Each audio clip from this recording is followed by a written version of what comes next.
and then never squared away again.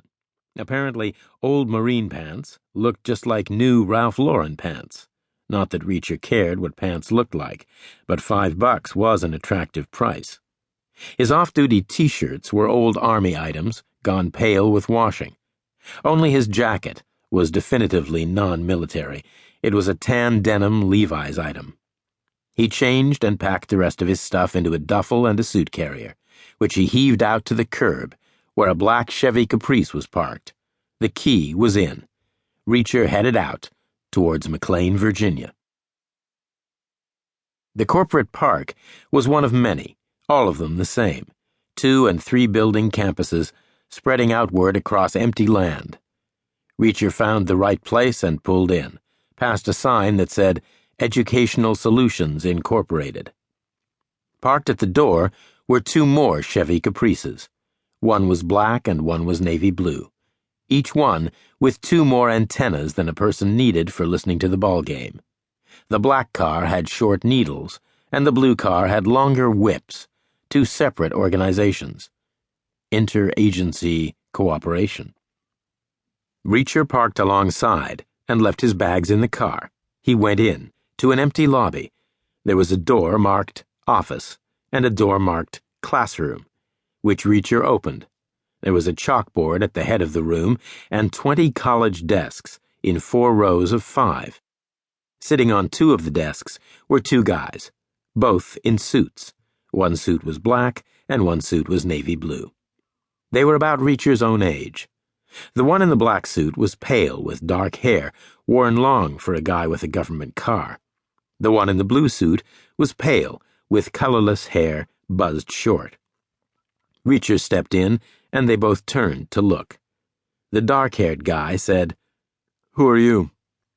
Reacher said, "That depends on who you are." "Your identity depends on mine, whether I tell you or not." The guy said, "You're in a classroom with representatives of 2 different government agencies at Cooperation School, where they're going to teach us all about how to get along with other organizations. Please don't tell me you're from one of them." "Military police," Reacher said, "but don't worry. I'm sure by 5 o'clock we'll have plenty of civilized people here." The guy with the buzz cut said, "No, I think we're it. There are only 3 bedrooms made up. I took a look around. I'm Casey Waterman, FBI." "Jack Reacher, United States Army." The guy with the hair said, "John White, CIA." Then they lapsed into silence. Reacher sat near the back of the room. Waterman was ahead of him on the left, and White was ahead of him on the right. White said, "This is a colossal waste of time. There are far too many more important things going on." Reacher asked, "You got unfinished business?" "No, actually. I just closed out a thing. Successfully, I thought. But this was my reward." "Was the thing you just closed out an outstanding service to the United States in a key position of responsibility?" "What?" Or words to that effect. "Yes, I would say so." "But this was your reward." Waterman said, "I'm in the same boat. I expected a promotion, not this." "The 2 of you are good agents, fairly senior, and hence you're given something useful to do. But this is your reward for doing it, which means this is not a school." "Then what is it?" "It's a place where they send good agents fresh off a big win." Waterman said, "Are you the same as us?"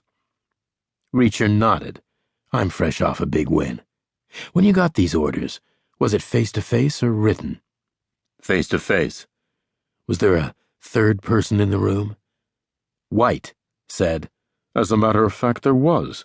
It was humiliating. An administrative assistant waiting to deliver a stack of papers. He told her to stay." Reacher looked at Waterman, who said, "Same for me. He kept his secretary in the room." "How did you know?" "Because the same thing happened to me. His sergeant, a witness, but also a gossip. That was the point. Within seconds, everyone knew I wasn't going anywhere interesting. I was instantly yesterday's news. I disappeared into the bureaucratic fog."